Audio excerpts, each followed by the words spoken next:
It feels like an airport board meeting so far. Hey, Right? wait a second. We've got airport people here. We are not encumbered by the Brown Act or any kind of public notification process. Don't put that juju on us. We're philanthropy. We're flexible. Exactly. I'm kidding. I'm kidding. All right. There's Mr. Wright. Good to see you. All right. I think we will go ahead and get started in the interest of time and let other folks join as they come. Welcome, everybody, to this Thursday afternoon final salon of the 2020 year for Forest Futures. It's been quite the year, and we're just so grateful for you to be here. I'm Stacy Caldwell. I am with the Tahoe Truckee Community Foundation, and joining me today from the Community Foundation, you will see Tamia Grisey and Caroline Craffey. See if there's anybody else I'm missing. And so I just want to first say thank you to those of you who have joined us throughout the year for this series. It's been a lot of fun. We definitely got just some real lift from our facilitators this year that I just want to recognize Teal and Robert, who will kind of continue to facilitate and host this program today after I do the intro. But these have just been so fun. Ttcf has been doing these for about 3 years now. And over the last 6 months with Robert and Teal shaping them, it's just taken it to a whole other level of content and expertise. And we're just really grateful to have their thought and attention to our salons. And it's just introduced us to a lot of new people in our network and in our community. So thank you to both of you. And so with that, I will go ahead and do our little intro. Some of you could probably do it for me, but for those of you who are joining for the first time, it just helps to know what Zoom you just arrived in.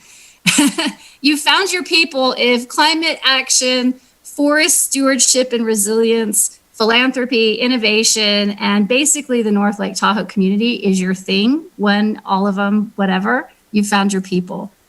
So with that, let's go ahead and just jump into this presentation, Tamia. And you can just keep rolling and I'll go as fast as you go. Okay, so TTCF's mission is to connect people and opportunities to generate more resources for a caring, creative, and effective community. Here you see our illustrious board members as well as staff team, all passionate about our mission. Many of you know us for our grant making and our scholarship work. That's kind of the meat and potatoes of most community foundations, but we also have initiatives in which we focus more on some of the tougher issues that take more than one organization to really solve them. Many of you on the call are part of our Mountain Housing Council. Our Strengthening Families work is really looking at the safety net organizations and supporting their needs. And today you're here with our Forest Futures effort. And then really the through line in all of these is how we apply the resources. And so impact investing is a new way, maybe not so new anymore, but for community foundations and foundations in general to really think about how to deploy all of their assets, their grants, their investments, and everything in between to advance impact in the region. Thank you. We have had a nature fund for over 10 years, so we're really familiar with the environmental organizations in our region and have written many grants to them over the years. Next slide. But we really wanted to dig deeper into the forest work, and we'll tell you why in a second. And so we've been hosting these salons that have featured a myriad of organizations doing great work in the forest, not only in our region, but also beyond. And so here you'll see what is a healthy forest. And we often say a healthy forest is one you can gallop a horse through.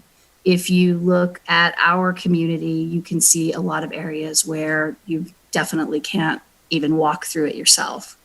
Next slide.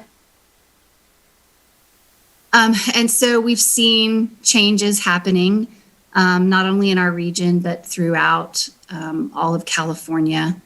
Part of it, is just changing weather patterns. Part of it has to do with forest management and policy. Another part has to do with a lack of infrastructure to really process wood. And it's led us to high hazard zones, a lot of piles of dead wood surrounding us, and ultimately making it really difficult to live here, not only because of insurance drops, but also the threat of catastrophic wildfires. And let's face it, this year we've seen the worst fire season on record, and we're not out of the woods.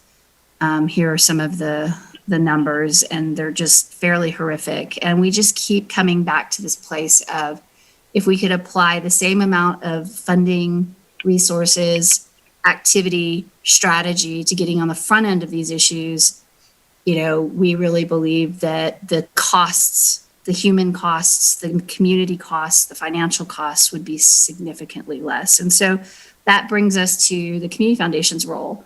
First and foremost, we use this salon series to bring people together, educate, and engage stakeholders. And I think you'll find, if you've been here now a few times, the conversation is deep, and it's sometimes technical, sometimes not. We want everybody at all places in this conversation to feel like they can ask questions and talk.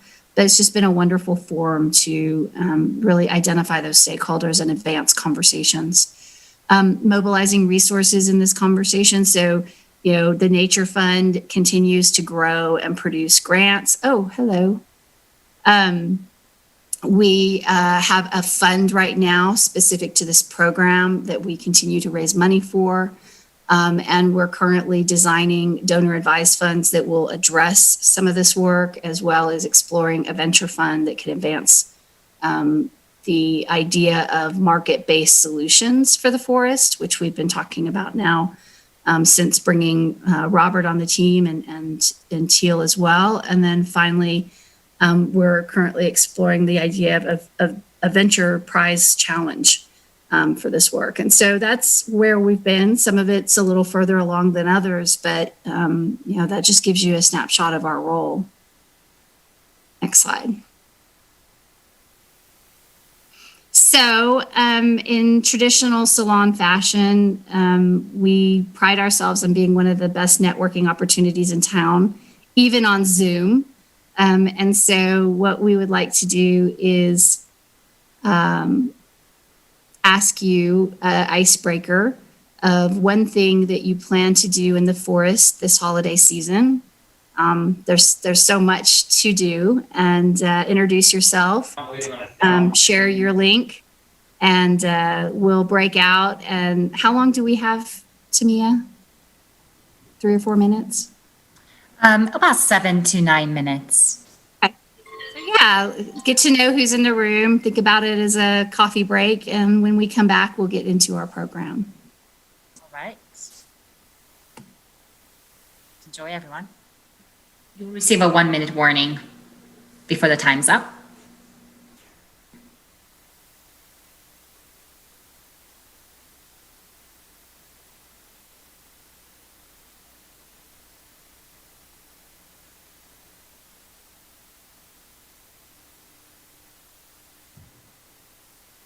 Hi, Rob.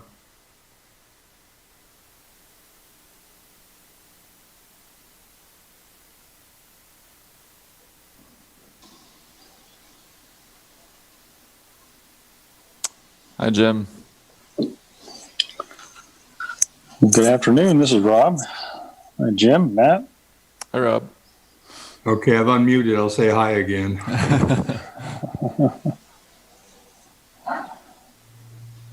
How are you guys doing? I'm doing all right. I guess the one question is what we're going to do in the forest over the holidays. And I guess I'll jump right in there and share that I'll be taking my two new little twin 6-month-old puppies. They aren't quite so small out in the forest, and getting them some good run time and maybe a little cross-country ski time if I can manage them on a leash with skis at the same time. Sounds like a lot of fun. I can mention what I recently did in the forest, which was went to Avenue of the Giants in Humboldt Park up there, and that was the first time I've been there. So I really enjoyed seeing the. Bear with me here for a second. Okay. Have fun. Thanks.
Hi, Brittany.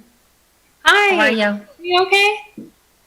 Yes. Everyone's in the breakout room session right now.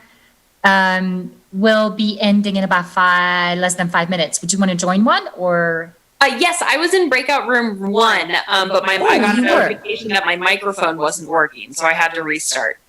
Oh, here, let me put you back in one. Thank you. I was wondering, I was like, wait a second, I thought I saw you before. Thank you so much. See you soon.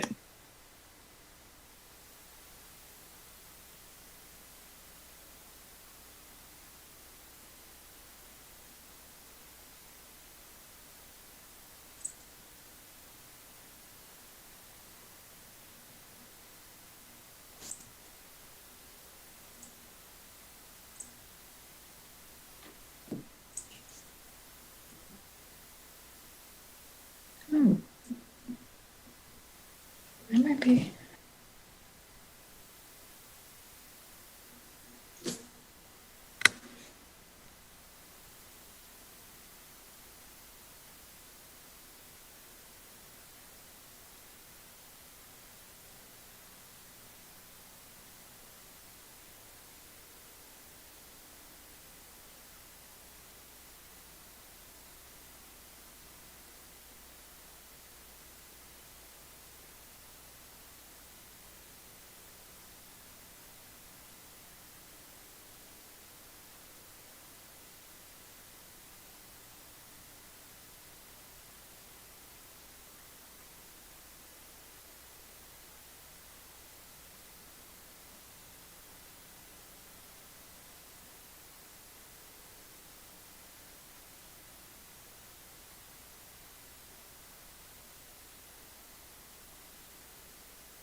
Hey, Tamia, how are you? Hey, good. How are you, Megan? Good, I'm good. I'm probably too late to join a breakout room, but I'll just say hello for a minute. Okay, no worries. I'm just bringing everyone back in about a minute. So sorry. No, I'm the one who's like late and multitasking today and all that kind of good stuff. So thank you I'll just be first in your group session. Everyone's life nowadays, right? Multitasking. Yeah, I'm here. I did, now I got to do my exercise, which is my only form of human interaction before the sun sets. So I have, I got to fit all these things in. I hear you. I hear you. Right? It's 2020. This is it. Oh my God. I know. Just like, I'm just wondering what our brain's going to look like by the end of next year or in. My ability to multitask, I sort of multitask, but I'm not doing it well. I used to be much better at it. My ability to sustain a thought for any length of time. I don't know if this is permanent or just the, 8 months of low level anxiety. Oh, Yeah. I hope it's the latter. Me too. First. It's not permanent. Me too. We'll see. How's your sister? She's good. I just got off the phone with her. She told me today. She's like, I told my family that I have COVID and I'm in quarantine and not to come talk to me. So wait. Is that true or just does she I don't say? think so. Okay. That's awesome. Megan. Hello. Hi. Hello. Hey, how y'all doing? It's Hey, Megan. the first group back. Good to see you guys. You too. Lucky me, I had a one-on-one with Megan for like a second. It feels like a full minute. We got like a full. I know. That's amazing.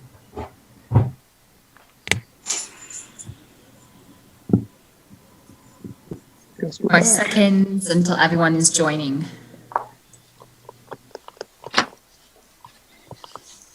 Oh my gosh, we've increased in size. There we go. Hey, Hannah. Holidays. Hey, Megan. Oh, very good. Okay. Hopefully everybody had a chance to get to meet somebody new. We had a good conversation and I shared that my plans for being in the forest this holiday season is to live here because we are forest dwellers. So in addition to getting on the trails and the sports, we also get to just, live here, which is amazing. Those get to do that. All right, I see Robert has started the LinkedIn sharing, so feel free to put your LinkedIn. It's great. I mean, this is the way we network these days, right? So put your LinkedIn there if you'd like to. And for those of us we didn't get to meet everyone, it's nice to have. Okay, so with that, I'm going to hand it over to Teal to facilitate the next portion of our programming, which is really what you're here for. And again, I just want to acknowledge both Teal and Robert for an amazing series. We've really enjoyed it and looking forward to this final one with some of our local experts. So thank you so much. Thank you, Stacy. Patrick, Steve, thank you for being here. I will be super brief in introducing you because in many ways I think neither of you need introduction. But both of you have been teachers and stewards to me in my foray into forest work. And both of you represent people who I think have one of the most all-encompassing systemic views to this challenge and the solutions in the pipeline. So we're extremely privileged to have you here to close out our 2020 season. Patrick is the interim director of the Governor's Forest Management Task Force.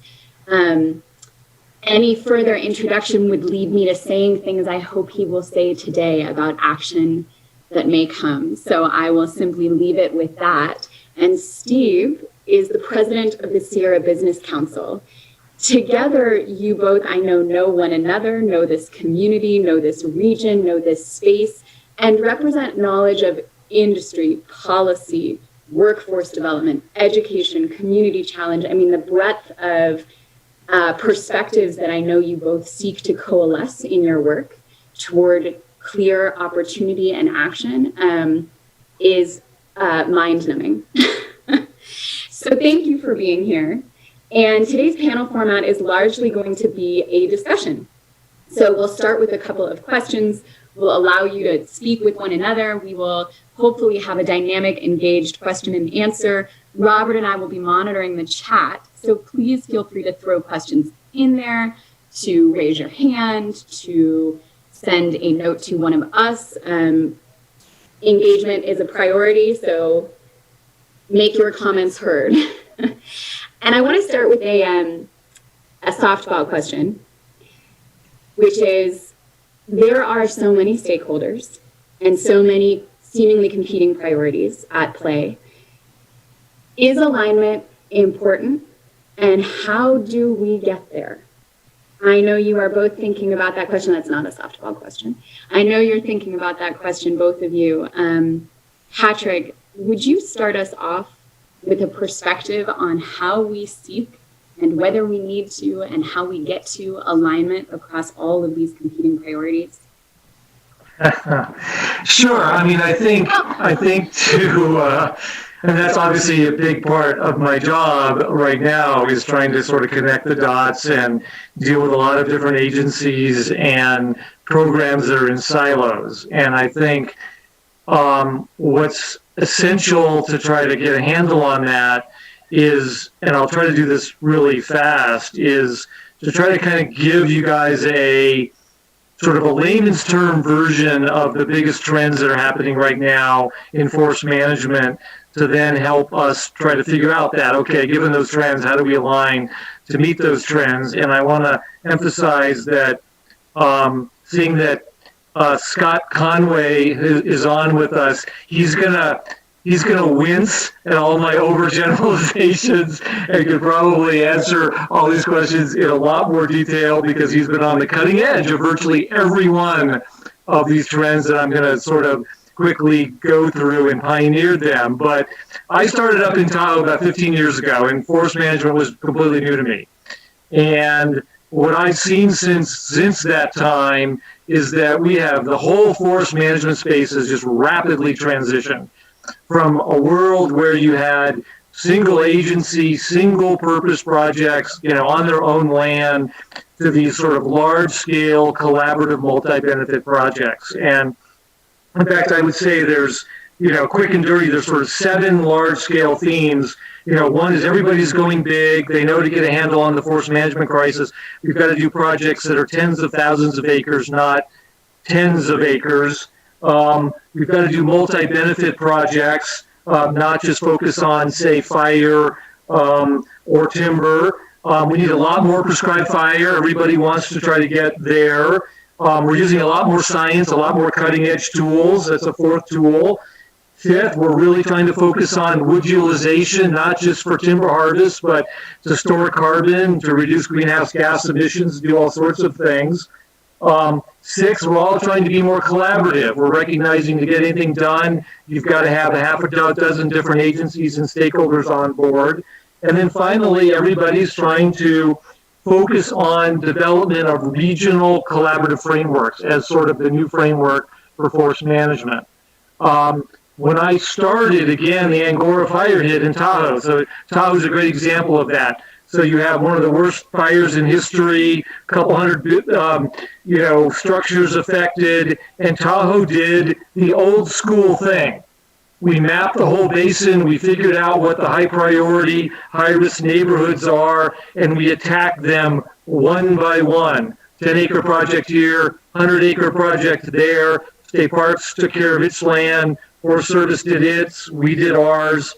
And then slowly over time, partly as a result of some of the pioneering work of Scott and others with the SAGEN process, we decided we needed to go bigger. And so we launched what's known as the Lake Tahoe West Restoration Project, which is a 60,000 acre project where we're trying to combine the efforts of state parks, the Forest Service, the Conservancy, Homewood Ski Area, use science, go multi-benefit. The old school was, if you ran into a stream zone or you ran into sensitive species, you walled them off. And the new way of thinking is you can't wall them off because they're just going to burn. And so that means you need a whole new set of tools to try to figure out how do you optimize biodiversity, timber harvest, carbon storage, water quality, sort of a whole new way of thinking. So all these sort of new trends are taking place, and the Lake Tahoe Basin, the Truckee area, the efforts that I've been involved in, Scott's been involved in, are really at the cutting edge in the West in trying to do this. The real challenge is, okay, it's easy to say you need to go big and you need to go collaborative, but as I've joked in the Lake Tahoe West arena, the hard part is not getting the stakeholders on the same page, it's getting the agencies on the same page. Because Parks has a culture and a way of doing things that's different than the Forest Service, that's different than the Conservancy, that's different than the RCD, that's different than the fire districts, and getting all those people on board and to do projects that cross ownerships is a big, big challenge. And then just operationally, how do you do things like surveys over tens of thousands of acres? How do you mark trees over tens of thousands of acres? Everybody wants to go there now, but we're just beginning to develop some of the tools that will help answer your question. Increasingly, the answer is regional frameworks, whether it's Lake Tahoe West, whether it's the SHN project that Scott was part of, whether it's some of the new projects. Over and over again, you're seeing less top-down work by the Forest Service, CAL FIRE, and more collaborative, interagency, stakeholder-driven regional frameworks throughout the state of California, where each region is trying to figure out what are its high risks, what are its priorities, hopefully getting a combination of state, federal, and local funding to take it to the next level. And so where the role of the state and federal agencies come in is helping those regional areas with frameworks so they don't have to start from scratch and try to figure out what are we trying to protect here, what are the risks, also providing them with decision support tools that help them assess trade-offs between prescribed fire and smoke and between various management strategies. So I know that's a long-winded answer, but where we're headed is towards large landscape regional collaboratives as our mechanism for alignment, where all these different trends that I've talked to can come together so that each region can get to a higher level based on its own sense of fire risk and sense of priorities. That's the bumper sticker version of a lot of stuff that's happening. Wow. Yes, and hardly a bumper sticker, but yet for those on this call, and I see so many faces and names that are deep in certain verticals of this work, that really was a very succinct perspective as to all of the competing things that are coming into alignment. Steve, as someone who specifically looks at one region in much of your work, how might you react to what Patrick just said? Do you agree? And what are the other ways that you think about alignment? Oh, you're muted. Sorry about that. We're never supposed to do that anymore. We're supposed to be smart enough to turn our microphones on. I think Patrick is spot on what the trends are, but he also kind of highlighted and foreshadowed what some of the challenges in that are. But before I go to that, I want to say I am actually optimistic that we can and will solve this problem. I think that's a really important thing, to set your mind frame in a position where you're looking at that 4,200,000 acres and you're looking at 31 fatalities and you're looking at 10,000 structures, and you're recognizing the point that our region and across the entire state of California forests are fundamentally changing. But we can and will solve this problem, and we can and will get that alignment for a variety of reasons, but the biggest one is that we have to. Right? The crisis drives people together to solve problems, and I think what Patrick is describing in those seven kind of areas is essentially where we have been driven, because we've had to be driven there in order to actually address the scale of the issue, right? But there were also some really difficult challenges that he highlighted in that. Number one, there's not a lot of capacity to do this work on the large landscape level. So if we want to go big, We need to be investing in capacity to go big, to bring people together and come to these solutions. If we want multiple benefits, we need to invest in the tools to measure those multiple benefits. And we have at least 3 places right now where we don't have tools that are good enough to do it. Some of the work that Scott is doing addresses that, but we can't really measure the trade-off benefit of one of those multi-benefits against the other. We don't have a good tool for evaluating ecosystem services and understanding what the value of the protection is that we're providing. And we do not have good tools to identify avoided costs and to actually value avoided costs in the marketplace, right? So, so that's a challenge, I think. I think another challenge is that, you know, I think Patrick is spot on that you can get everyone around the table today and you can get them to agree that the real challenge is getting the agencies to actually change their mandates first legislatively and then culture in order to go along with the change that needs to be implemented, right? And that cultural change piece takes a long time and is a huge commitment and is something that we all need to be working on every single day. That what Patrick described is essentially a systems thinking way of looking at managing and adapting our forests.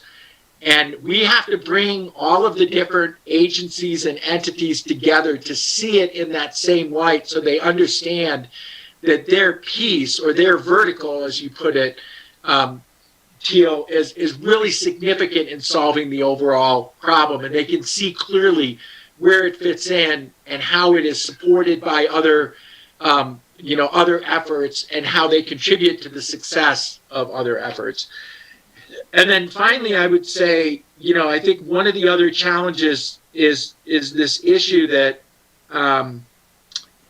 when we get to getting agencies to actually coordinate their activities, we really need the strategic framework for doing that so that they can see how that benefit actually kind of fulfills the mandates that they have been given by law and by legislation and other things. So I think the work that Patrick is doing to try to align agency objectives is so important in getting us to this place where we can actually all be aligned on what the big solution is, from local vegetation management to town or county-wide policies for zoning ordinances and kind of fire safe and hazard planning to all the way up to the large landscape planning. That each one of those pieces needs to be working together in its transect, and that takes a strategic framework and getting everyone on board with the same kind of strategic framework, and then recognizing that's going to change as conditions change, so that needs to be adaptively managed over time as well. So, but I do think it's achievable, and I've seen more progress in the mindset around forest management in California in the last 5 years than I saw in the last 20 years, quite frankly.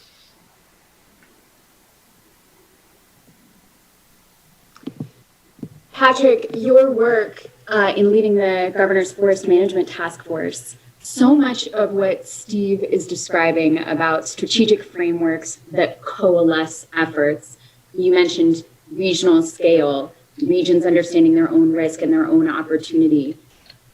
I'm interested simply to hear your reactions to what Steve just described as those 3 to 4 critical things that have to be addressed to get to your optimism, and I appreciate your optimism, Steve.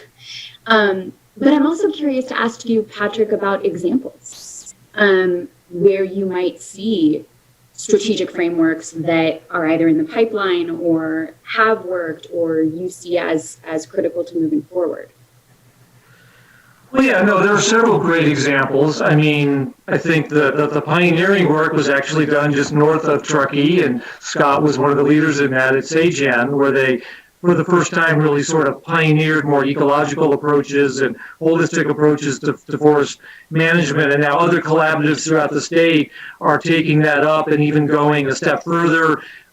As I mentioned before, we've got a Lake Tahoe West initiative at Tahoe that's trying to do that. We've got an even bigger initiative that I helped launch several years ago called the Tahoe Central Sierra Initiative, that's looking at the entire area, largely between Placerville and Auburn and Tahoe, between 50 and 80, and seeing, can we do an assessment of that entire 2.4 million acres and come up collectively with a restoration strategy and a wood products utilization strategy that deals with that entire landscape. There's a great model up in the North Coast called the North Coast Partnership, where they've got local government, tribes, Forest Service, working from, literally from Marin County to Modoc County, working together, jointly prioritizing projects. So there are lots of great models. The challenge is, like so much in our world, it's very uneven. Candidly, the Tahoe area and Truckee area has got more money than a lot of other areas. So you've got great pilots in some areas, and then you've got other areas that are just really, really struggling. And so one of the things we're talking about at the Sacramento level is how to provide, and this is the number one issue I hear on forest management throughout the state is, as Steve said, is capacity building. We've got to switch from, at the state level and the federal level, from providing competitive grants for individual projects, which ends up rewarding the areas that already have their act together and leaves other folks further behind, and doesn't allow people to plan. You're not going to hire the crews, the contractors, the support workers if you get a couple $1 million one year through a grant and then nothing for several years. What we're hearing from everybody statewide is we need sustained funding at the regional level so that we can hire full-time, long-term crews, contractors, support people to develop a sustained program. And so when you see the governor's budget announcement in January, that will be a big part of the flavor. That new wave has finally sunk in. And I think it's going to end up being the chief organizing principle, the regional frameworks, and the chief funding vehicle. The challenge is, candidly, the money is going to be arriving ahead of the frameworks. We really... And so I think you're hitting a really important point, Patrick, which is that, like, what we've not come to grips yet in the state of California is that the scale of the problem is so huge that the solutions that we need are going to require sustained, long-term, regular funding, and that the way we have traditionally funded forest management in the state through periodic bond measures or uneven budget allocations is not going to work anymore. That in essence, when we start getting to the scale of 4 million acres a year, and to be honest, that could be small compared to what we see 20 years from now, right? That, we need funding at the level of like $3 billion a year in our estimation, and that could even be low to address this problem. And there's going to need, so part of it is, I think what you guys are putting forward are a whole suite of solutions that can help bring the public along to understand that they need to be investing at that level in order to really address this issue statewide. And we know what's at risk from a landscape loss, a structure loss, and a lives lost kind of perspective. But there's also something else at risk here, which is that if California forests essentially become carbon emitting rather than carbon sinking entities, then all of the work that we do around our statewide climate goals that are laid out in AB 32 and in the scoping plan and all these mechanisms for reducing greenhouse gas emissions is lost. So this is really an investment in meeting our long-term statewide objective, and it's going to have to be sustained,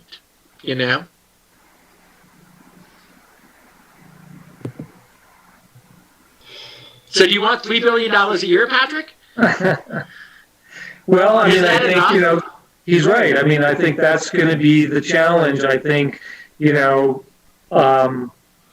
everybody, well, I say everybody, there's broad-based agreement in Sacramento that funding forest health work through bonds every several years is not the way to go, but candidly, there's not agreement on an alternative.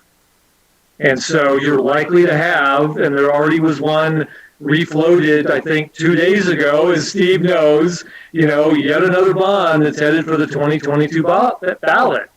And that's going to be several $billions, not just for forest health, but for a wide range of, you know, climate-related activities. But it's just too easy for members of the legislature and administration to go the bond route because it avoids tough choices, and it has the appearance of free money, and so it's just too appealing to go that route. And so, fortunately, with the arrival of the cap and trade program, the forestry sector has $200 million annually. It's not enough, but at least it has that stable funding source now year after year to build on.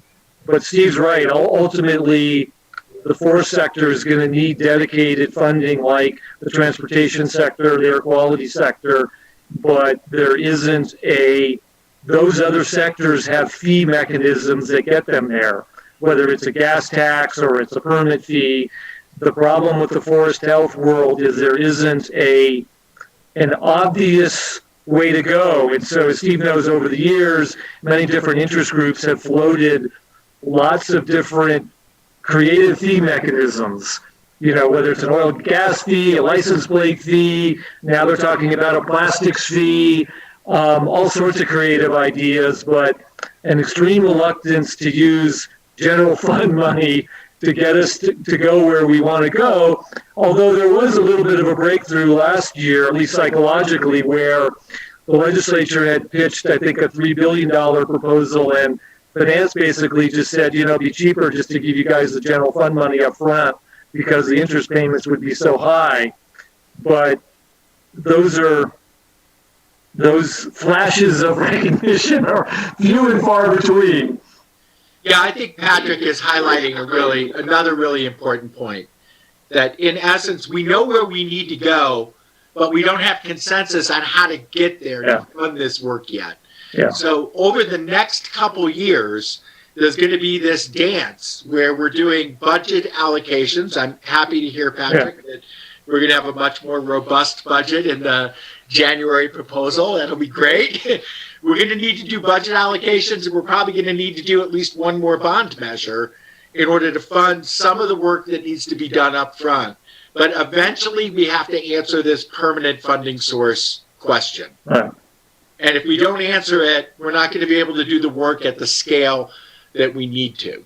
So I'm going to ask a question digging deeper on that. And this actually reflects a question that came up in the chat as well. Stacy, you mentioned co-benefits. And Patrick, you mentioned creative fees, oil and gas fees, taxes. What other, if any, mechanisms are in the pipeline to place a price, either on the value of forest restoration or on the carbon abatement with the cap and trade markets, as you mentioned, or through other avenues? What ecosystem benefits or ecosystem pricing might we consider or is in consideration that could help us look at long-term funding? Go ahead, Steve. Well, I don't know if Zach Knight's on the call, but I think Blue Forest Conservation and their benefit bond concept is a great example of that, where in essence, the Yuba County Water Agency downstream is paying for upstream forest management in order to secure the supply of higher quality water based on that forest management treatment, and probably higher yield water from the same watershed as well. You know, another mechanism might be converting biomass to renewable fuels and tying it to the renewable fuel standard and the pricing attached there. Although, you know, Patrick mentioned the California climate initiatives as well, and the Greenhouse Gas Emission Reduction Fund. but the cap and trade program technically runs out in 2030. So this larger question of how do we pay for greenhouse gas emission reductions or carbon sequestering activities, and how do we attach a fee structure to that across the state, I think is going to need to be re-looked at between now and 2030. So that's another way. And then Stacy mentioned the concept of creating market mechanisms that pay for some of these other co-benefits from forest management, like improved air quality, species and habitat population viability, and attaching a essentially fee structure to each one of those, which is yet another kind of approach that you could take. Each of these is going to be highly controversial and is going to be a huge political effort to go through, Yeah, I would say there's two, I would say, different trends on that topic. One trend historically is that, because the focus is on timber harvest and timber harvest generates revenue, no need for public funding. So until the cap and trade program came along, there was very little public funding going into forest health in California. As the world begins to recognize that we're not just talking about timber harvest projects, we're talking about projects that have multiple benefits, water quality, air quality, carbon storage, the argument for significant public funding has accelerated. And that's why you're seeing, the bonds that were adopted, back when I did some of the water bonds in the, 80s, 90s, none of them included major amounts for forest health. They included billions for water. Ironically, even though you have water districts with their own ratepayers, they still weren't shy about getting billions of dollars in state and federal money for water supply. But the forest health group was never at the table because the assumption was you would recover a good part of your costs through timber harvest. So there's been a huge upsurge in interest in making sure that these bonds and cap and trade have, that the public funding sources do include forest health. And that's really just for the first time in the last several years. The second trend, as Steve said, is to try to see if we can figure out ways to better quantify and monetize benefits. But that effort is still sort of in its infancy. And is a tough sell to a lot of folks, and for a lot of reasons, because it's complicated to arrive at those numbers and to sell, investors and others on those numbers. And so it'll probably take a while before markets. It's also, I would say, one of the biggest challenges there is that the biggest benefit is as Steve said earlier, is the avoided cost of megafires. Right. And of dealing with the future climate impacts. And that's very difficult to quantify, much less use as a basis for a fee system, or investment system. But there is, of course, the third mechanism, which is private investment, yeah. Right? That these forests are generating, if you look at all of the biomass in California from forests, agricultural uses, diverted municipal solid waste, clean municipal solid waste, etc., you're probably talking about something in the area of 60 million tons a year. And there are at least 3 or 4 products that many of the people working, on the phone today are working on: bioenergy, heat, small diameter timber, and biofuels that have markets today. And I think a really interesting question for state policy is that if we don't want to make enough of an investment in public dollars in order to use that material, then how do we use the public dollars as a market forcing mechanism to create the markets for biomass or bioenergy, biofuels, small diameter timber, and heat, in order to convert our market to value those things, right? And we have had traditionally, I think, a bias towards market neutrality in our policy. That, we open it up to the free market and they're going to find a solution. well, this is a classic example of a place where the free market has not found a solution, you know? And if we really, you know, we know where the products are that are actually viable, we should be focusing, in my humble opinion, a big chunk of state investment on priming the pump for those markets and making them viable. We should force the market. That's what we're doing with electric vehicles. That's what we're doing with renewable energy. We should be doing it with forest products as well.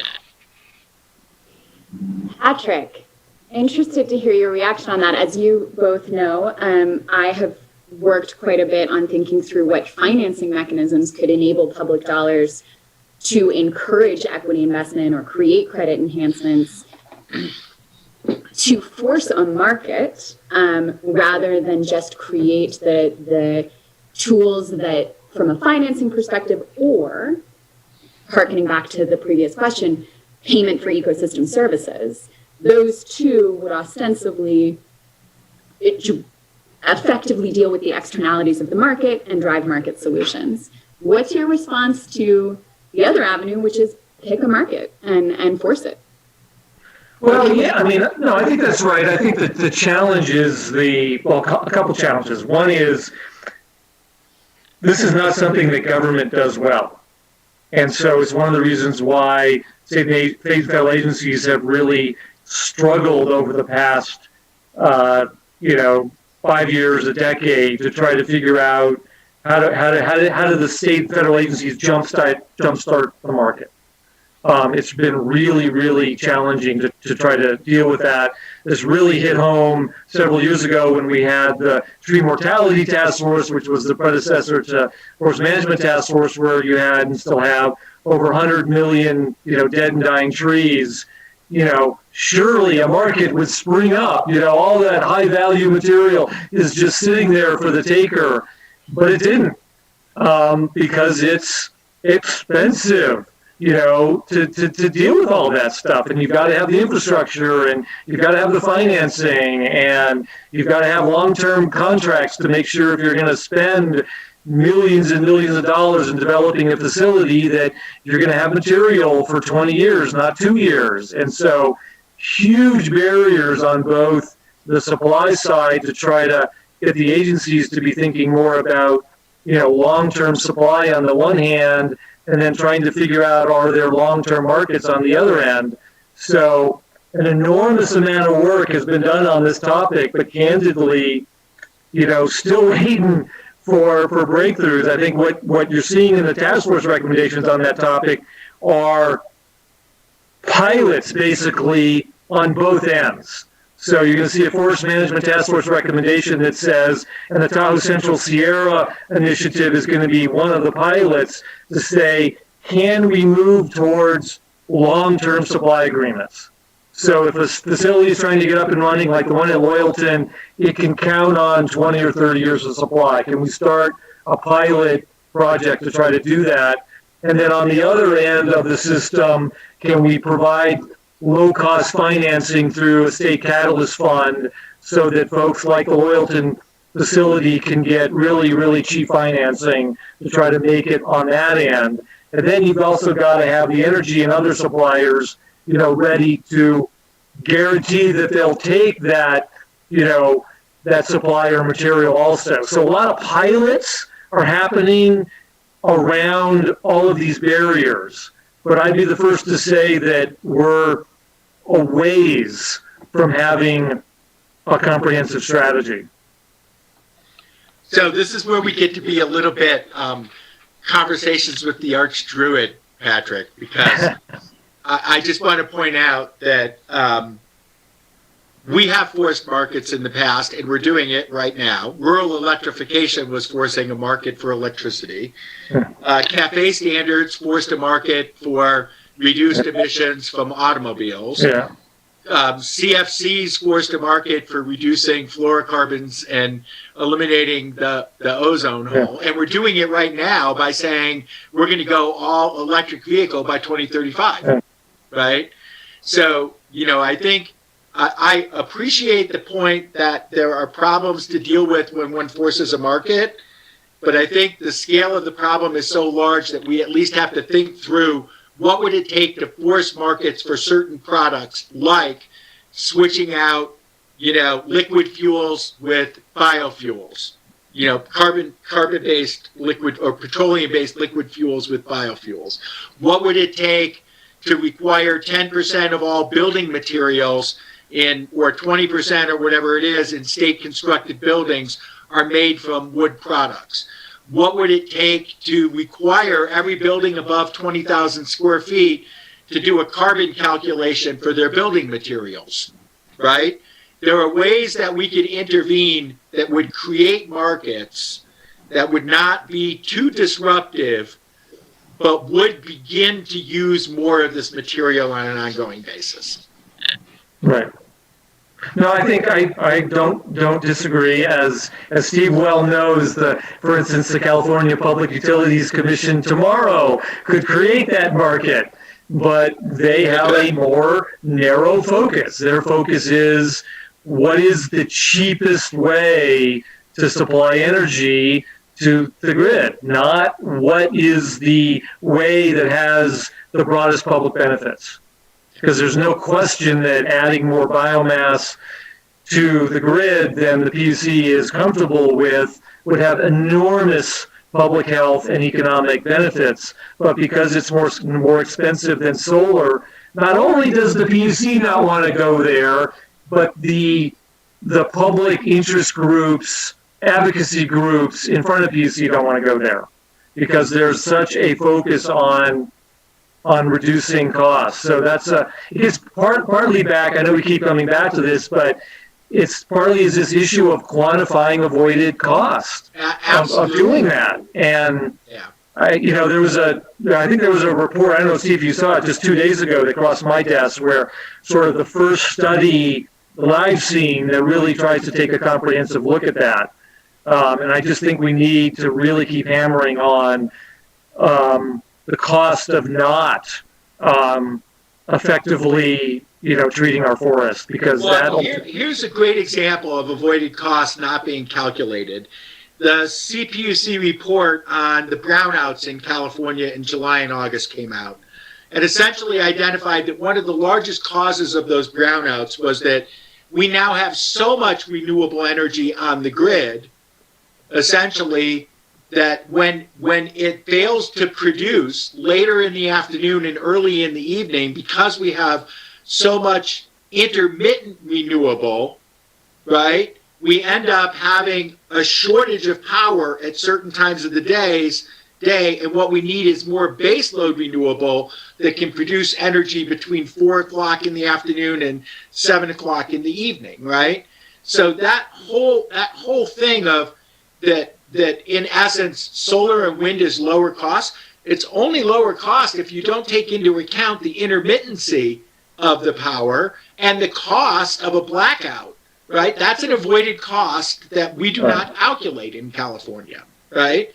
And if you calculated that avoided cost, you might discover that biopower at $120 a megawatt hour is actually equally as competitive. So. Yeah. And Steve, speaking of what you've both been touching on, which is how do we monetize some of these challenges? And, fundamentally, there are these incredible externalities which don't carry value. Markets are basically efficient, but we have to fix the externalities that are sort of policy problems to help enable that. Benji, you asked a question which gets one step further into that around carbon financing. And I would love to just pitch it to you to ask that question. Yeah, thank you. And thanks for the really insightful conversation.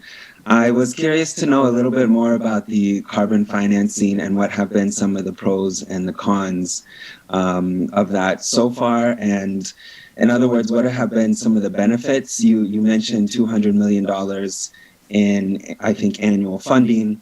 And what have been some of the limitations and therefore some of the areas to try and improve on, some of the opportunities that could potentially get sorted out, perhaps by some of the folks here in this group.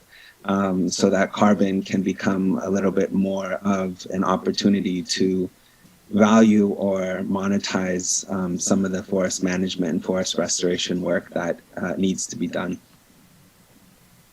Patrick, you want to start on that?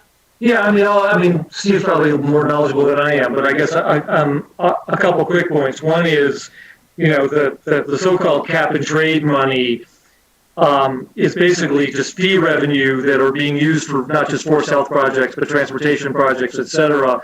I think the trend there, as I said before, is to try to invest more and more of that money strategically, through regional frameworks and other ideas rather than through competitive grants. There's also completely separately the sort of carbon offset market that ARB runs that candidly I'm not familiar with and is in a completely different universe of interest groups and players that don't talk to each other. And so I'm actually very interested in Steve and others' sort of view on there's just no intersection between the two at all, as far as I'm aware. Yeah, there really isn't. But okay, so two answers. Number one,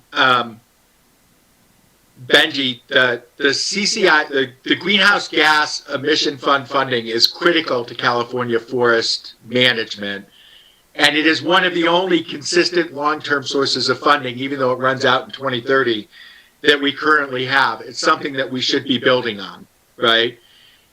But on the other side of the coin, as Patrick was mentioning, actually developing the projects to qualify for the cap and trade market and to sell forest carbon credits is actually a pretty heavy lift for landowners, as, by the way, Hardy Bullock on the phone knows, okay? There's a very high project development cost.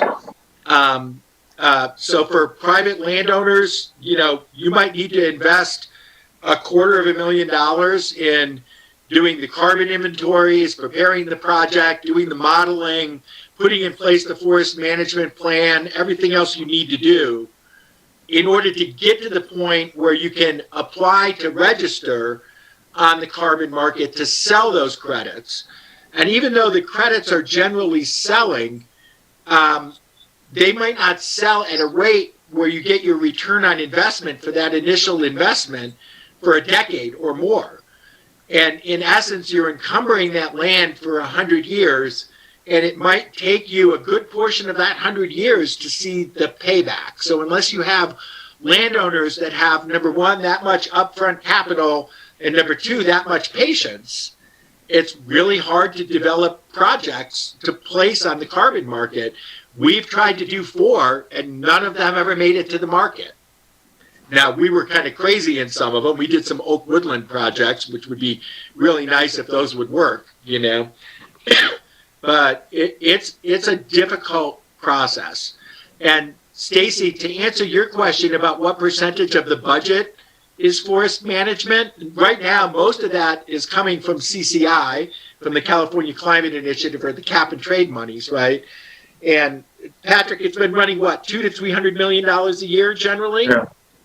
So the cost of wildfire fighting this last year was $1 billion at the state level alone, not including federal, right? And the state budget was what, $160 billion this year, Patrick? Somewhere around there. Yeah. So we're talking about 0.5% of the budget, and we can't really think realistically about going from that to $3 billion a year. We've got to solve that problem, really. Yeah. Although I can't resist an anecdote here too, because so you've got this cap and trade money, and so state money is going out to projects all over the state, and of course many of them are going to projects on federal land because Forest Service owns 60% of the land in California, and so as a requirement for getting this cap and trade money, of course, you've got to measure the carbon storage or emission reduction benefits of those projects. Okay, so that's the key parameter that CAL FIRE wants to see. Yes, it would like to see multiple benefit projects, but they're not requiring quantified water quality benefits, air quality benefits, biodiversity. They are requiring quantified carbon benefits. So I often tell this to my friends in Washington, that under the last administration, the only parameter that the Forest Service is measuring specifically is carbon. People are astonished because what it tells you also, which is another trend that I didn't talk about earlier, is how state money can, by dangling large amounts of state money, how that can influence federal policy. I can assure you, Scott, I'd love your input on this, the Forest Service would not be measuring the specific carbon benefits of all of its projects if the state weren't requiring it. And so it's been a great carrot to try to get everybody thinking about emission reduction potential carbon storage benefits. Nothing like requiring it as part of a grant to motivate all the modeling, all the work to try to really figure out how forest projects are helping deal with climate change and carbon storage. Scott, you want to jump in on that and share some perspective? Sure. Yeah, no, this is a great conversation. Scott, I'm sorry to interrupt you, but you sound quite far away to me, and if it's the case for others, I'm just going to ask you to speak up a little bit. Okay, I will speak up. Let me see. Shut off my heater. Is that better? Anyways, great conversation. Several things. One is everybody's absolutely spot on. I just wanted to highlight that one issue that we had found early on is that the challenge of being able to quantify a sustainable supply in the forest. And I say sustainable supply, not just supply, because those two things together are very important. One, of course, is the supply, where we don't have the data, and folks that know me, this is my mantra, we don't have the tree level data in order to effectively quantify a supply. And if we can't quantify that supply, even at its base level, how are we going to get investors to put their money into something that we can't effectively count? The other piece that we understand that's critical is to determine that sustainability of that supply, because nobody wants to invest in a tree if they can't know that that tree was harvested sustainably. And so that requires a systematic project level type approach that spans all the silos that all that stuff is occurring in.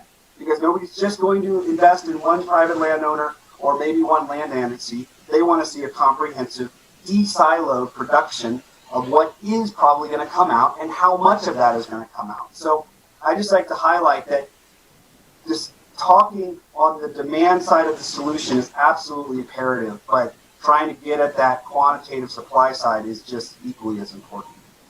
And that goes into the carbon calculation. And this is a challenge everywhere in the forestry sector in California, is nobody counts carbon the same way, partially because nobody has the same data to count carbon the same way.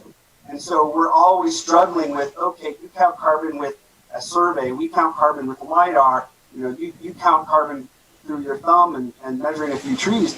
There's no way to actually quantify it, and it's working how AB 32 set up, but again, it's not going to attract an investor. So anyways, this is something, I would love it if we were only having to deal with the demand side of things, but frankly, until we're able to completely solve the supply side, we're not going to get there. And I'll just say that with all that said, I think the North Yuba Forest project that we're working on with Forest Service and YWA and Blue Forest is going to be a great example of how we're going to get at that quantification, which helps us then calculate avoided losses quite much better.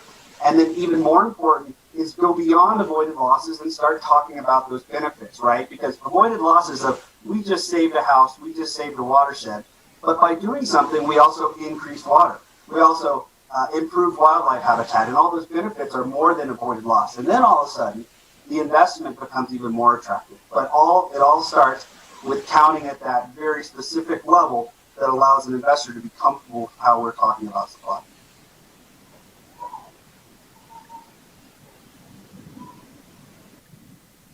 Thank you, Scott. Patrick or Stephen, more comments on that? If not, more comments on that. Let me create space for that.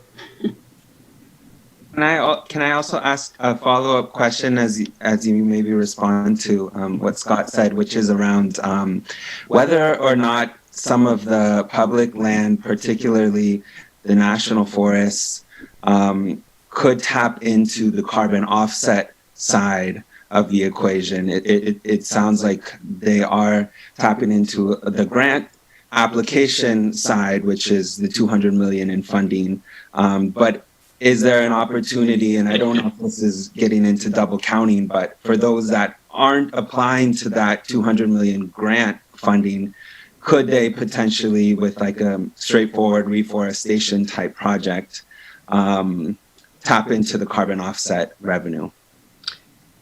Yeah, I don't think we've solved that problem yet. Patrick or Scott, maybe you guys know, but the last time we looked at that, because selling carbon offsets requires encumbering the property with some kind of restrictions, the Forest Service was not open to doing carbon offset projects on federal land, right? So to the best of my knowledge, we haven't gotten past that roadblock yet. And then you do get into those issues of how much of that is double counting. Should that land be managed for carbon benefit anyway? And should it be paid separately? Or is that a federal responsibility? And there's all kinds of other kind of problems that people have run into trying to do that. And I know that people have taken runs at pilot projects to try to demonstrate how you could do direct carbon offset projects on federal land and have not been successful so far. So, Patrick or Scott? No, I think that's right. It's very challenging. I think on the private side, maybe this is an oversimplification, but you know, you've got a set of forest practice rules that limit what you can and can't do. And so if you do better than the forest practice rules, you can get a credit for that folks will pay for. On public land, it's a lot trickier because there's a whole camp that argues you should be doing that anyway if you're the Forest Service or state parks. And so, and then of course, if you get past that problem, then you got to reach agreement on how to quantify it. And as Steve said, you know, are the agencies willing to lock that in? Even on private land, you know, it's tricky because, you know, you bought that offset, but then what happens if you get a fire and your whole forest is just burned down? How do you got to do a complex calculation to try to deal with that issue? Are you committed to reforestation? Are you committed? It has been an issue with the cap and trade grants where some grantees have refused to take the grants from CAL FIRE because they don't want to commit 20, 30 years out. It's not like most grant programs where you get money and you agree to do something for the next 5 years, 10 years. You know, to get the real carbon storage benefits, you got to do it for decades. And to try to get people to sign up for that, boy, that's really hard, whether it's a public agency or a private landowner. I guess I just want to jump in on that point. We're seeing this not just in the forest work and ocean stewardship, kind of across the climate space. You know, there's more and more carbon measurement. A lot of things coming up, which is great, right? There's the private market ventures are popping up, but it also leads to investor fatigue just in that general term. You can go to an investor with that term and they'd be like, let's just let this play out. So I'm wondering, I think it's critical to the future success, but are there other things that we need to look at and not bank on just carbon like we discussed, but even, you know, what are the more like private investable opportunities that we see out there? Yeah, so there were two things mentioned earlier tangentially that I think were really interesting that we've made a run at policy-wise in the past and basically hit brick walls, but are really interesting ideas. One of them is within the compliance market for carbon credits in California, if we set a percentage of those compliance credits that need to be purchased from in-state projects, that would actually make a really big difference. Now, when CARB was doing the initial cap and trade program, and we had a staff member who sat on one of the committees designing the program, we recommended that, and they feared an interstate commerce clause challenge.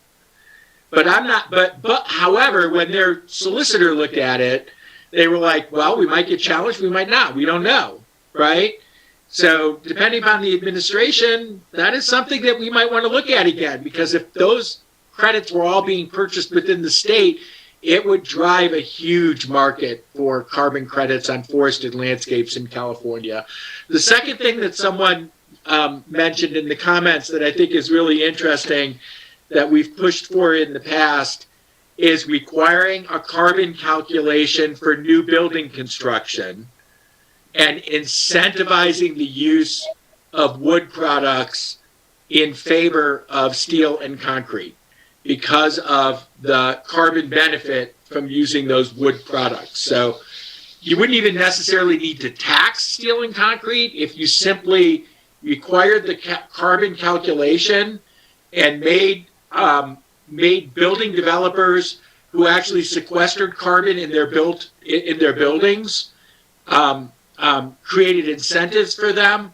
We think it would make a huge difference in how much of that material got used in the state, and that could be paid for through some kind of trading mechanism.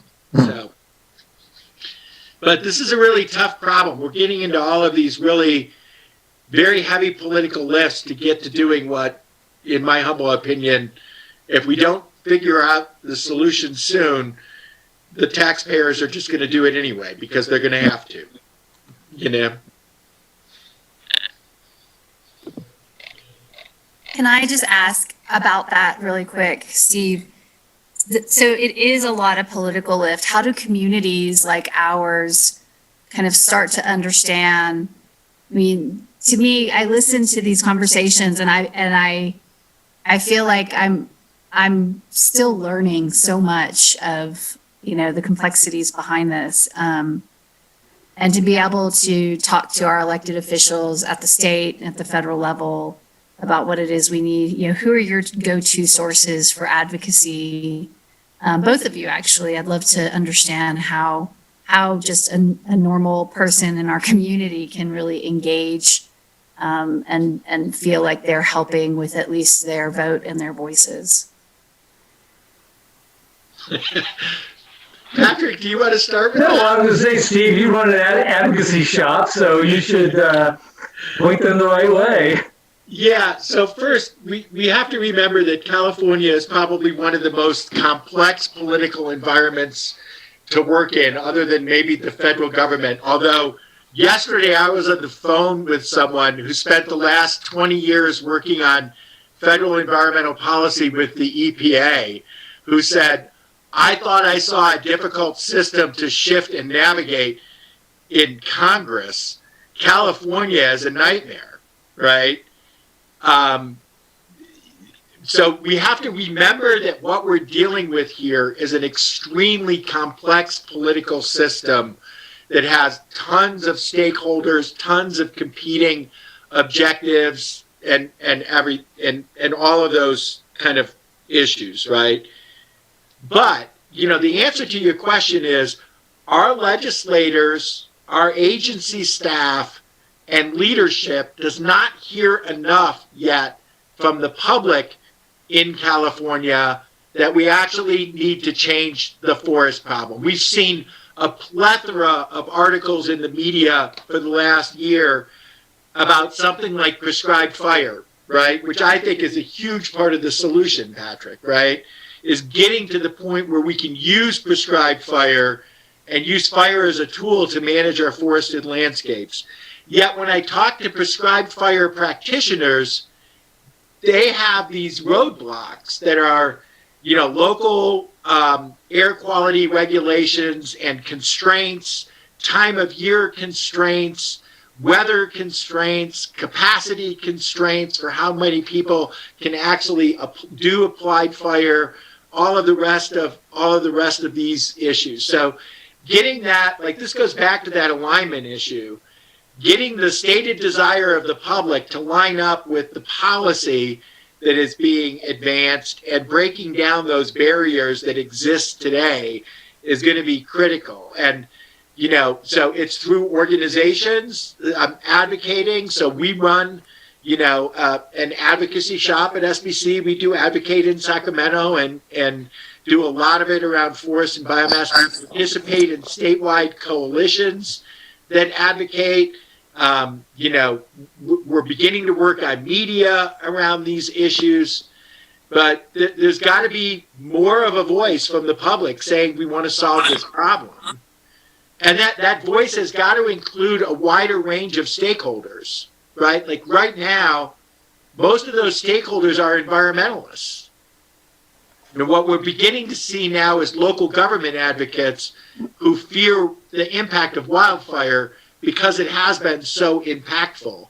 But this is a business issue. This is an energy issue. This is so building that stakeholder base is going to be really, really important. And I think you're beginning to see it shift. It's an air quality issue. It's a public health issue.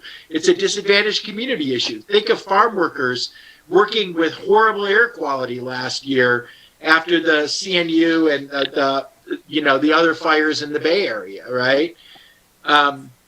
There is not enough of a groundswell of support from the public yet, and they should be working through every one of their organizations and kind of networks to advance the public policy objectives.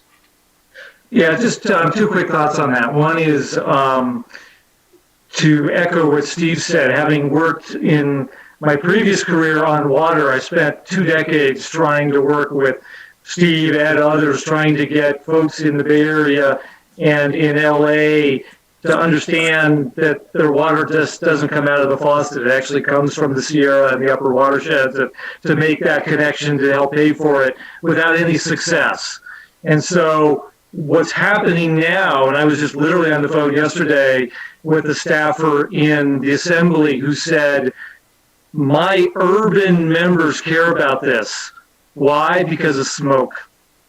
It's ironic that it's the public health impacts of fires in urban areas that may politically tip the balance, where for the first time you're going to have the Bay Area and particularly the LA delegation, which candidly is where the power base is in the legislature right now, finally really starting to pay attention to forest health and fire because of the smoke issue.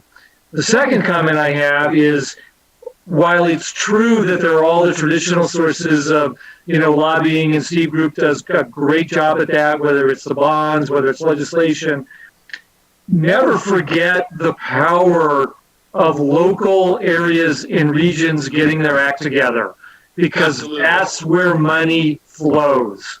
It's not a coincidence. Tahoe isn't getting money just because of Harry Reid traditionally in Feinstein. It's because it's got the best plan in the West. The North Coast Partnership in the North Coast, has barely any representation in the legislature. It's got one member of the Senate and the Assembly. They get tons of money because they have to act together. They've got the fire districts, they've got the RCD, they got the county, they got the city, they got the tribes.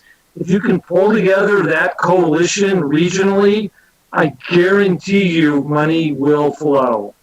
So that to me is sort of and then at the local level, that's where you deal with all these trade-offs and these issues, that people have talked about. If you can get a regional collaborative plan together, that's the best ticket for funding. And it is happening. I think this area, ironically, is one of those areas between, the work that's being done, in this region is some of the most collaborative and most innovative. And so I think being able to support those efforts, in addition to, supporting reform in Sacramento and Washington, is really critical.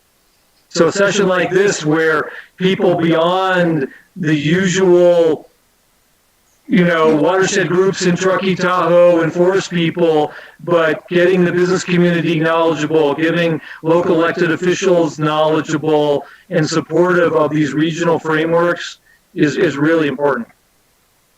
Yeah, I would be remiss as an advocate if I didn't make 2 points. Number one, there is a proposal out there right now that we worked with a bunch of partners on. Like, we weren't the originator of it. There's a huge collaboration of groups across the state proposing a $500 million emergency budget allocation in the 2020 budget, a $1.5 billion budget allocation in the 2021-2022 budget, and a $10 billion climate bond, at least 20% of which goes to forest management on the 2022 ballot. And anyone who wants to learn about that, feel free to contact us at Sierra Business Council. We can give you more information about it. But, we do need to get the funding in the places where it needs to go in order to move the ball forward, right? But I think another answer to this question is developing local strategies and local partnerships that can actually scale in their impact around solving some of these problems. So, as a resident of Truckee, I'm going to throw out something I've been thinking about quite a bit, that we have this whole process going on to develop a general plan update and a climate action plan in it. We have at least a theoretical commitment to achieving carbon neutrality in Truckee. And all of our strategies to date are focusing on essentially the built environment, fleet electrification, and wastewater. But the reality is we're a 33 square mile city that is 60% or more forested. And of that 40% of our land that is not forested, 20% of it used to be wetlands before we built the freeway and the high school and all the rest of this stuff in the wetlands in the region. If we could tie our carbon neutrality strategy to natural land management, in addition to the built environment, fleet electrification, and wastewater treatment, it would make a huge difference in demonstrating at the local level that you can actually be carbon negative, that you can actually plan for negativity rather than just avoiding emissions.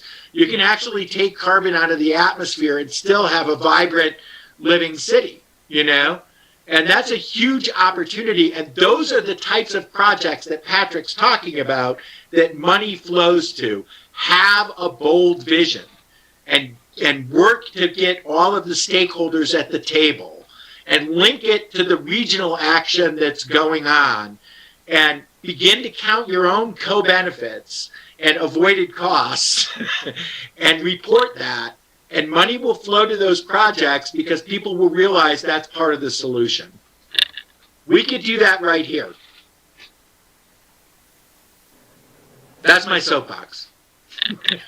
Hey guys, this is Allison Wolf. I can't, I'm on my phone, so I can't raise my hand. I'm sorry to pipe in, but I know many of you, and I just want to offer to the conversation. Our team, so I'm Scott Conway's partner, and we've got several other co-founders and a new hybrid entity that's part nonprofit that's building a data trust for all the data that's germane to keeping communities safe and ecosystems, making ecosystems more resilient.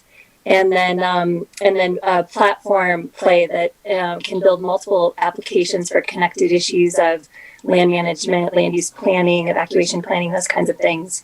And then Scott's advising services to actually help community collaboratives through these visual applications that we're building make good decisions that have really good science and data behind them.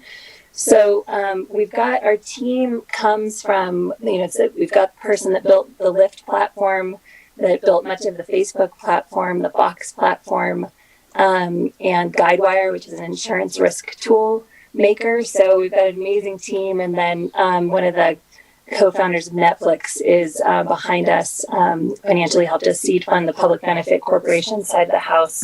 So I feel like a lot of this conversation and why we focus on what we're focused on is a data problem. And until we have the data infrastructure and the tool infrastructure to actually make data-driven decisions and stop making decisions based on historical data or intuition or experience, but actually be able to look into the future and build powerful scenarios using the compute and AI and stuff that we have today. So I just want to mention that I think some of this stuff about linking the micro level that Scott and Steve talked about to the regional and state level, and even kind of more regional, in the Western US, being able to link those things up strategically for policy change and prioritization and finding the biggest opportunities to unlock benefits of good management and land use planning and those kinds of things.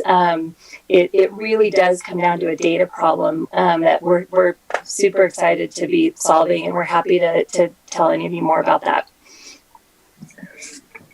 Thanks, Allison. Mm-hmm.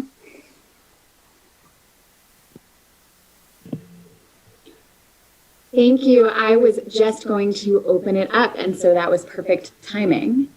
So Patrick and Steve, if you have reactions to what Allison just shared, excellent, please go ahead. And otherwise, questions. I know several have been posted in the chat, but there may be those of you with burning questions that would just like to jump in, and you're welcome to do so. Hardy, I'm actually curious about the question you asked about how do we do this on the local level while we're responding to all of these disasters and emergencies? I think that's a really interesting kind of problem that we face in Sierra Nevada communities, you know? Could you elaborate on that a little? Oh, he may have left. Well, I was following up on that. Hardy, are you there? Go ahead. No, I mean, I'll just say on that, I think that is I mean, I've had conversations with the Forest Service in the last couple of days where, we're all trying to ramp up. As many of you have heard, the target is to try to get to 1 million acres treated by 2025. And what I'm hearing from them is, well, but we got to restore 4 million acres that just burned. And so it's a real challenge to try to sort of move ahead while you're trying to play catch up at the same time. And given the limited agency staff and resources, it is really, really hard to get ahead of the curve. Well, that goes back, once again, I think to that avoided cost issue. Yeah. Like, unless we can really quantify avoided costs, we're not going to be able to convince the public or the agencies that we need to invest in avoiding those costs rather than responding to the, initial. Yeah. But this is Jim Boyd. I'd like to make a comment rather than ask a question. I mean, well, Patrick and I go way, way back, so we've worked together on this issue for years, as have I. The issue of avoided costs or co-benefits goes all the way back to about the year 2000. It was recognized by those of us in California state government working on something called the Biomass Interagency Working Group, founded to begin to address these kinds of issues, as a key problem that needed to be explored, and the co-benefits needed to be identified and then priced out so they could maybe be monetized. And that's never, ever been accomplished. And so both Steve and in particular you, Steve, have touched upon this as a problem that needs to continue to be pushed. In the narrow, well, and I also want to say that I've never seen a large, strong political constituency for the forest, for the health of the forest. And right now there is more interest because we're burning them down. People like Patrick and I might have thought that the Angora fire might be the fire that starts a fire under people, but we've seen fire after fire after fire, and only with the catastrophic fires the last couple of years is there some interest. But as one who has sat and participated, I spent 20 years of my life at the Air Board, 10 years as Energy Commissioner, 4 or 5 years in the Resources Agency. I watched the competition for the cap and trade dollars, and those with strong political constituencies made what I consider to be outrageous requests for those kinds of dollars, i.e. outrageous in that the law says you have to prove that you make greenhouse gas reductions. Some of them were outrageous, but they had the political constituency, got the politicians in Sacramento to make the allocations. The forest has not had a big enough political constituency. I'm delighted to hear about all the regional stuff, and it's got to be brought together. But co-benefits ought to be high on the list of things that people. One of the problems is you could identify them, you could even price them, you couldn't figure out how to monetize them. It would take time over time, and when you're in Sacramento spending dollars, particularly if you're spending general fund dollars, it's, you know, what are you going to do for me today, not what are you going to do for me years from now. That's what has been a pressure against biomass energy. It costs more, it will always cost more, and it was subsidized in the earliest years by, of all people, California electric ratepayers. That's why the PUC had difficulty with continuing to support that subject. Now, there's terrible biases against it in Sacramento. There are environmental biases. There is an unfounded bias on the part of the modern day PUC, maybe not today, but under the last leader of the PUC. And there's a bias for electricity and no other kind of renewable. So you're going to have a political constituency, have people connect all the dots and where the benefits are and what have you. So in doing all these other things which will mass together, we've still got to figure out how to get people in political and policy power in Sacramento to really pay more and more attention to this subject and to begin to make their votes in favor of this constituency, this important constituency. We identified the water yield and water quality as an issue, but try to get people to pay for it. And it goes on. You can list them, you can figure out who benefits. The public as a whole benefits, but you're not going to get general fund dollars. So let us not forget to leave that on the plate as we do the menu of things that have to be done, please. Yeah, Jim, I think that's a really good point, that, you know, it is a sad commentary on our society that the forest itself doesn't have a strong enough constituency. But the reality here is that we have to build the constituency amongst people who want to mitigate the risk of wildfire, who want the public health benefits, who value the job creation. Like, I don't think there has been enough focus amongst the forest advocates in the state to branch out into all of these other issues, where even if we can't necessarily measure all of the avoided costs, there are strong constituencies for avoiding wildfire. There are strong constituencies for not having the worst air quality in the Bay Area for 2 months of the year, every year for, you know, forever from what we see. There's strong constituencies around having stability in the business climate and not having to have all the interruptions from wildfire and its impacts. And we really need to do a better job building that broader base, and recognizing that that's where the change is going to come. It's not just going to come from the forest advocate, you know.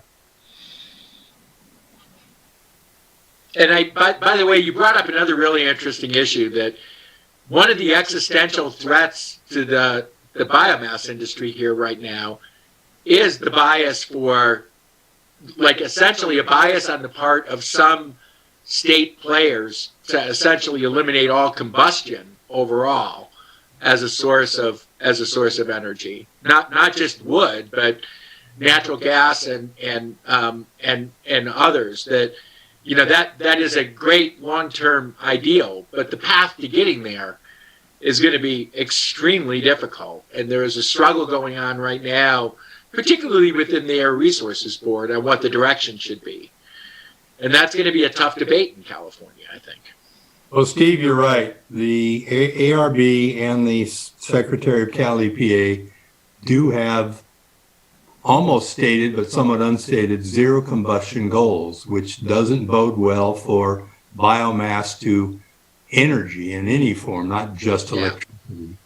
And the argument that has to be made, that I've made in a few quarters, but not enough, is that that's the long-term goal. In the short term, we're burning the forest down on an almost daily basis now. And there are existing technologies that can give us some short-term benefits.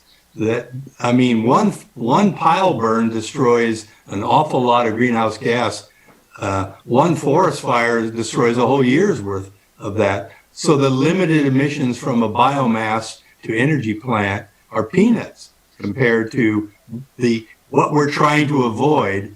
But that doesn't resonate well with some people who are just so committed to this idea that there are other technical solutions. But we all know how long it takes to bring some of those technical solutions to fruition.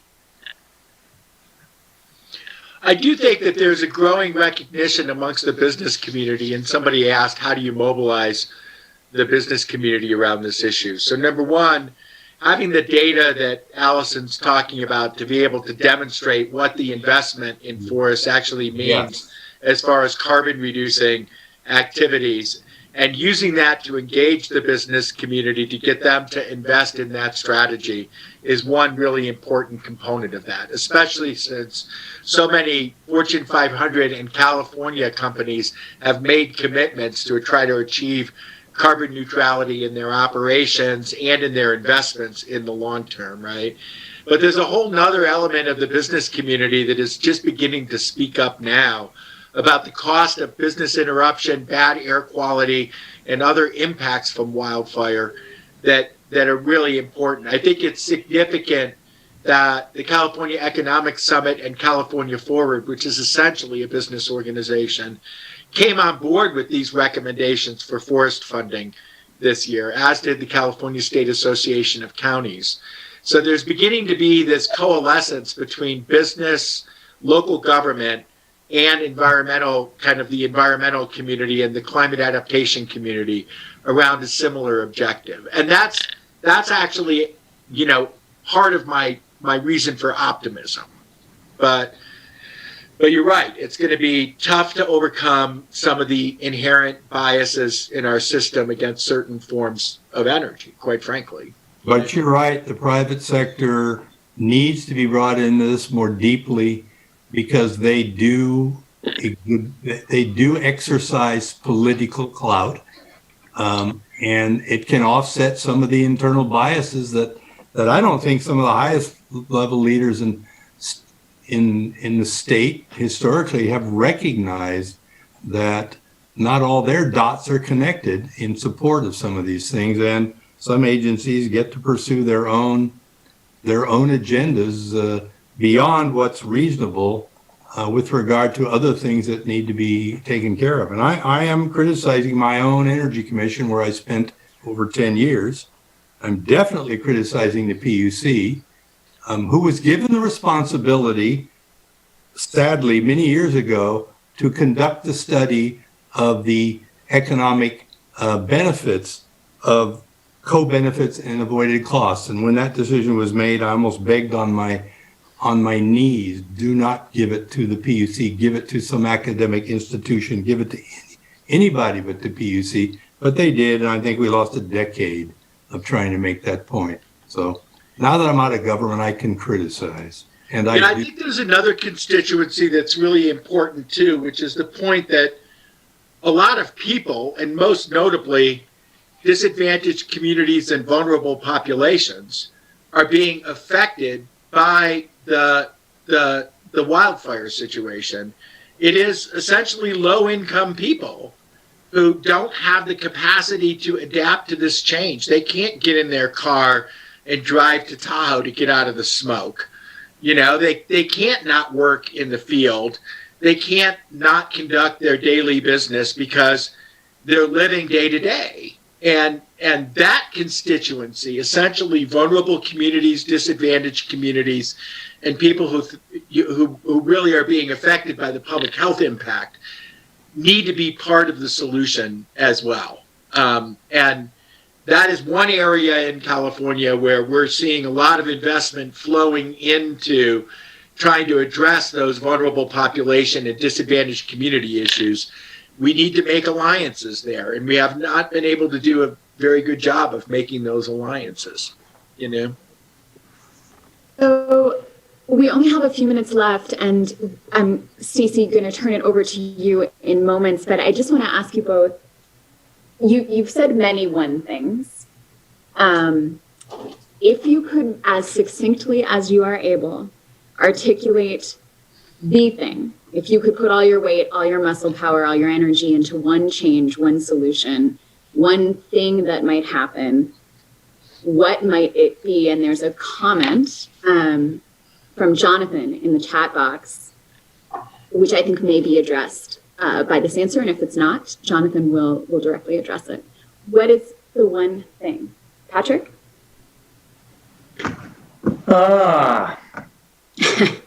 That's a tough one. I'm